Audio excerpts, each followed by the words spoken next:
Alright man, let's talk about the best rare and epic HP burn champs in Raid Shadow Legends, man, to get yourself started. Because dude, let me tell you something, as a new player, I didn't quite realize how important it was going to be to get some HP burn champs set up. They just feel so required for certain boss encounters. Let me tell you who is not one of the better epic HP burner champs. Chani. She's not bad, she's a pretty damn good champ, but yeah, it's just a single target HP burn, 310 cooldown.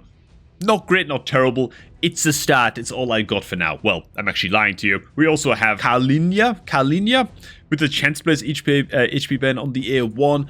It's like, I've got the start of something going, but there are some way better epics and rares that I'm on the lookout for. And that's what this video is going to be all about. So hey man, if you are a newer player in particular and you're checking out this video, keep an eye out for the epics and rares that we're about to cover here, man. They might help you out. Alright, man. Focusing on accessibility, we're going to stick to epic champions at first. We've got 5 we're going to be covering.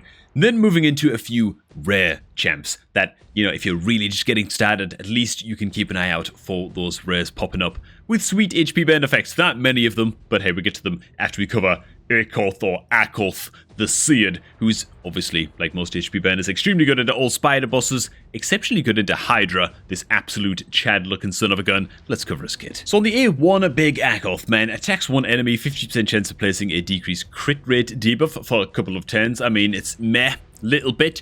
It's really all about the A2, which is deceptively good, by the way. It's to attack all enemies with a 20% chance of placing HP burn debuff for a couple of turns, but the chance of placing the debuff increases by 20% for each living enemy. 100% chance to place against Hydra just by default. Against Ice Golem, it's an 80% right off the bat as well, and obviously with all of the adds against spider bosses, again, pretty goddamn reliable, you know? Way more reliable than it first appears to be on the surface. Now, the rest of his kit is just geared towards a crapload of survivability. It's an attack all on the A3 as well, so again, quite excellent into Spider. 50% chance of increasing the cooldowns of all skills by 2 turns on enemies under HP burn debuffs. Also places a shield buff equal to 20% of this champion's max HP on all allies for a couple of turns. So just brings a crap load of survivability in his kit as well. And yeah, for most HP burning purposes, unless you need an HP burner against clan boss, in which case this guy's awful, then Akoth will be an awesome pickup. Next up, and with lower overall ratings than good old Akoth, is Ultimate Gallic, dude. I think this guy's kit is honestly pretty tight. It's a lot of attack alls and a lot of chances to stack multiple HP burn debuffs, man, which is why I think that he's pretty damn good. Obviously, this guy is required to be played in a team that is always going to have increased attack buffs active. Very important, as that will give him a chance to actually be landing his HP burn debuffs. And yeah, without the increased attack, you're not going to be landing a goddamn thing, so just make sure that you play him on a team as such. So his A1 attacks one enemy, 50% chance of placing HP burn debuff on the target for 2 turns. Also fills his champion's 10 meter by 10% if this attack is critical. Nice. Cool. It's really all about the A3, to be honest, but the A2 is another attack one enemy, 50% chance of placing HP burn debuff on the target for 2 turns if this champion has increased attack. Also decrease the target's 10 meter by 20% and places a 50% increased attack buff on this champ for 2 turns if this attack is critical. So you can maintain the increased attack buff this way as well. So it's pretty damn good. Now on the A3, it's an attack all enemies 2 times. Each hit has a 50% chance of placing HP burn for 2 turns. And my god, I hadn't even read on just until now, but each hit also has a 75% chance of decreasing the 10 meter by 20% if the target is under a HP burn debuff. Dude, I don't know, man. I feel like Ultimate Gallic is pretty solid. This is also bookable down to a 410 cooldown as well. I don't know, man. Seems pretty tight to me. A little bit of a last-minute addition to this list. Maybe he's not quite as strong or quite as necessary as the other champs that we're going to be covering, but I think he deserves a spot, man, as one to look out for. Particularly if you're just needing your very first HP burner. Next up, if you haven't already, make sure to head on into your promo codes menu and use good old promo code GameLoop to get your hands on 1 free energy refill, 10 free experience brews, and 100k silver. Little freebie on the house from us to you. You know what I'm saying? Might as well go ahead and get it used, man. While we're at it, if you're looking to start up a new Raid Shadow Legends account, make sure to do so by clicking on the promo link down below at the top of the video description box. Doing so will jumpstart your new account with a free epic champion and a whole bunch of starting supplies. So, there you go, man. Best way to start a new Raid account. There you have it. Alright, boys. Never mind Ultimate Gallic, all of that nonsense. We get into the serious picks now, man. with good old Skrank. We'll just call him Skrank. Okay, so the A1 dude, this guy's kit is honestly really interesting. Attacks one enemy, 40% chance of placing a weaken debuff for a couple of turns. This chance increases to 1 billion if the target is under HP burn debuff. The A2 is an attack one enemy 2 times. Heals this champion by 15% of their max HP on crit. So this is actually a HP burner that you want to build with 100% crit. I think his A3 also interacts with crit as well. Also places a increased attack buff on this champ for 2 turns if the target is burning. Very good. And the A3 is the big old reliable man. Attack all enemies with a fully bugged 100% chance of placing HP burn buff for 2 turns. Also fill this champion's 10 meter by 50% if at least one enemy is hit with a crit. So yeah, just build this guy near to 100% crit. That should do for most encounters that you want to be using him in. Obviously, this guy is extremely good into Spider, fantastic into Hydra, so reliable, dude. Dude, I tell you what, man, this guy's passive also turns him into a serious direct damage dealer as well with the Pyromania passive. Increase this champion's attack and crit damage by 5% every time an HP burn debuff triggers on any enemy. Stacks up to 25%. This thing stacks to max so quickly. It's just a blob of additional damage. Skrank, absolute raid boss. Sadly, he is a void epic, so of course you're going to be pulling him out of the happy little purple shards, which I don't have many of. And honestly, I'm really scared to pull them. I don't know when to pull my void shards, man. I'm just nervous. I don't want to waste them because they're worth so many, like, champion chase points and stuff like that, you know? Like, which fragment event do I pull them in? Do I wait until it's like a fusion event or another fragment event? I don't know what to do with them, man. Help me out if you're a more experienced player. When is the best time to be pulling void shards, man? Next up, I mean, you know that this is coming, right? But we have to look at Mordecai for just a second. Everybody knows Mordecai. It feels like he's just the quintessential epic sort of like starter burner champion. The A1 attacks one enemy, 30% chance of decreasing target's 10 by 10%, has 60% instead if the target is under HP burn debuff, which he bloody will be against Mordecai, let me tell you that for free. The A2 is a 10 meter manipulator, which is obviously extremely useful. 75% chance of decreasing the 10 meters of all enemies by 15%, 100% fully booked by the way, and also fills the 10 meters of all allies by 15% on a 3-10 cooldown. Pretty goddamn tight stuff. And of course, the good old A3, just burn everything, right? 75% chance, 100% booked for placing HP burn on all enemies for 2 turns. Also places the strong version of increased attack buff on all allies for 3 turns too. Dude, I should have started with Mordecai. Is this guy just the best epic HP burner in the game? This might be it, man. Apart from we've got one more pick. Is Geomancer better than Mordecai? Let's take a quick look, man. And then we're going to get to the rare champs, man. But for now, Geomancer. Oh my god. Look at this guy, dude.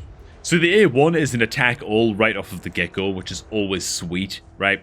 30% chance of placing a strong decreased accuracy debuff for a couple of turns. Honestly, this A1 is just kind of S tier right off the get-go. The A2, remove all buffs from a target enemy, then attack them. Steal all buffs instead if the target is burning with the HP burn debuff placed by this champion.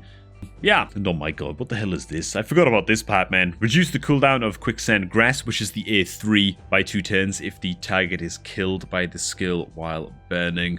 Okay, man, and the A3 is, of course, the Swollen HP burn itself. Fully deplete the target's turn meter, fill this champion's turn meter by the amount the target loses, so it's a full turn meter steal, has a 75% chance of placing HP burn, and a weaken debuff on the target for 3 turns. Yeah. This thing is just absolutely spammable as hell, right? Yeah, you can dial it down to a 3-turn cooldown, fully bucked, 100% buff chance or debuff chance. Okay, I do remember now, because I have looked at Geomancer before. I believe in many encounters where you use Geomancer, you just want him spamming the A3 as much as possible. And like relentless and like speed, just get him like as fast as possible, or even like in a reflex set, and just spam the A3 as much as you can and just disable the A2. And that seems to be the way that folks use this guy in a lot of encounters. In fact, what's he mostly used in? Okay, Demon Lord is obvious. Hydra, yeah, that's what I mean, man. Just like reflex set and just spam that A3 as much as you possibly can. Obviously, Faction Wars and any wave-based content, he's also going to be good, just because of the AoE on the A1. Pretty gosh damn tight. And the passive is, of course, the huge cherry on the top, man. Decrease the damage all allies receive by 15% and deflects that damage onto each enemy under HP burn debuff placed by this champion. Dude, What the hell is this? And oh my god, yeah, it goes on. Whenever this champion is attacked, it deflects 30% of the damage instead when deflecting damage. So this guy's just a raid boss with a passive. Oh my god. When deflecting the damage on each enemy hit has a 30% chance of dealing an additional damage equal to 3% of the target's max HP. Dude, Geomancer is out of control. He's actually ridiculous. Like, for an epic champ, that's just so dumb. I mean, you see why he's got so many positive reviews.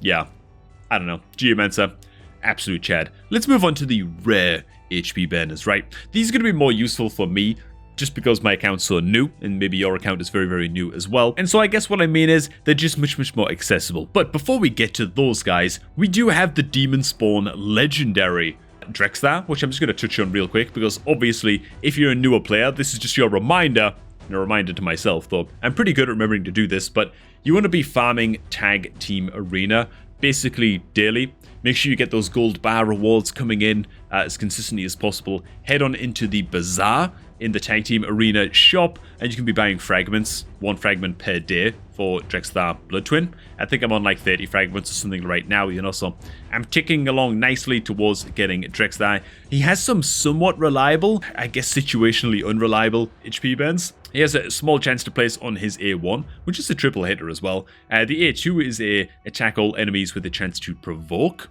which is pretty tight. And on the passive, he has a chance of placing HP burn for 2 turns on attackers when hit. And so, yeah, you're just trying to provoke, get people to hit him. Pretty good into Clan Boss. I think he's not bad into Fire Knight as well, just because of the A1. He can do a little bit of a job against Fire Knight, I suppose. And yeah, just another good early-ish game legendary HP burner that you can get your hands on, man. Okay. Now for the rares, boys. So the first rare champ HP burner that you might want to be holding onto and using a little bit, at least in the early stages of your account, not really for HP burning, is going to be Coffin Smasher, right? He has some HP burn sort of mechanics. He's decent into Clan Boss early on. He's Y-Man. So his A1 is a triple hitter, right? It's an attack 1 enemy. Each hit has a 50% chance of placing a strong decrease attack debuff for a couple of turns. Obviously, this debuff chance can be increased with bucks. Yeah, this is a very, very important debuff going into Clan Boss. On the A2, it's an attack 1 enemy with a, I think, what the hell is this fully booked? That's just too many numbers, man. 70%? 70% chance, 75% chance of placing HP burn debuff for a couple of turns on a single hitter. Sadly, none of the books that you throw into the A2 have a, like, you can't reduce the cooldown of the A2. Sucks a little bit, so it's a 410 cooldown, single hitter, and it's not even 100% chance to place the HP burn. So it's just not very reliable, but it's there. If you get it up on something like Clan Boss, great. And the passive is also pretty decent in the Clan Boss as well, man. Decrease the damage enemies inflict with AoE attacks by 5%. It's a little bit of something. Will you replace Coffin Smasher? Very, very quickly in both your Clan Boss team and as an HP burner. Yeah, you will, right? Almost any other HP burner in the game, like every epic HP burner in the game, is going to be better than Coffin Smasher, but I think that he's worth a brief mention. Now, next up, a champ that I actually got my hands on just recently in the Dwarf faction. There he is, man. Good old Bulwark. This is another guy who's pretty damn good into Clan Boss, man. So the A1 is a double hitter, with each hit having a chance to place Weaken, the weak version, for a couple of turns. The A2 is an attack 1 enemy with a, this time, 100% chance of placing a HP burn debuff for a couple of turns when fully booked. It's also a 3-turn cooldown instead of a 4-turn. So it's just a good leap ahead in power level compared to Coffin Smasher's A2 on Bulwark, and also on his passive. When attacked, has a 30% chance of extending the duration of all debuffs on the attacker by 1 turn. And of course, Clan Boss is throwing out, you know, AoE attacks all the time, hitting your entire team. It's a pretty damn good chance that this is going to proc a good number of times against Clan Boss. And so, yeah, Bulwark, also pretty gosh darn good. Will last you a little bit longer than the likes of Coffin Smasher. Will you eventually replace him? Well, I don't know, probably, you know. And finally, and dude, and honestly, I feel like, man, how the hell did I miss this champ? Did I cover this champ in, like, the Top Rare Champions series? Selenia Nightcloak, dude, for the high elves. This gal is pretty damn good. I think that she's almost level in quality to epic HP burn champs, or at least, like, the worst Epic HP Ben champs, I think that she's like right up there, man, competing alongside them. If your account is, again, in super early stages and you're just looking for your first HP banner. So she is a Void Rare, the A1, attacks one enemy, heals this champion by 10% of their max HP, heals this champion by more if the target is burning. Decent, not bad. The A2 is an attack all with I think that's 65% chance of increasing the duration of any HP burn debuffs by 1 turn. It's not just her HP burn debuffs, any HP burn debuffs. So, man, couple the Scald with something like a Mordecai or whatever, and you can be having a damn good time. And on the A3, dude, I think this is really damn good. Again, for a rare HP burner champ. There aren't many in the game, by the way. There's only like 6, like 5 or 6 or something, and like most of them are really awful. Attacks 3 times at random. Before attacking, places a 25% increased accuracy buff on this champion for a couple of turns. Nice. Just increases their chance to debuff, right? Each hit has a 75% chance bucked of placing a HP burn debuff for 2 turns. And it is also bookable down to a 4-turn cooldown. I think this is pretty good, and honestly you might think, oh, well, 4-turn cooldown, is that really that good? You know, say you get like a couple of good HP burns on a couple of decent targets. It's a 4-turn cooldown, but you've also got to consider that the A2 then will, at least has a 65% chance of increasing the duration of those HP burn debuffs as well. So, I don't know, dude, it kind of helps you bridge that gap until the A3 is ready again. You know what I'm saying? So, Selene Nightcloak, I think as far as rare champs go when it comes to HP burners, she's probably one of the best. Now, again, any of those rare champions that we've covered gonna last you a super long time and like carry you to crazy Hydra numbers and stuff like that? Look, probably not, okay? Almost definitely not.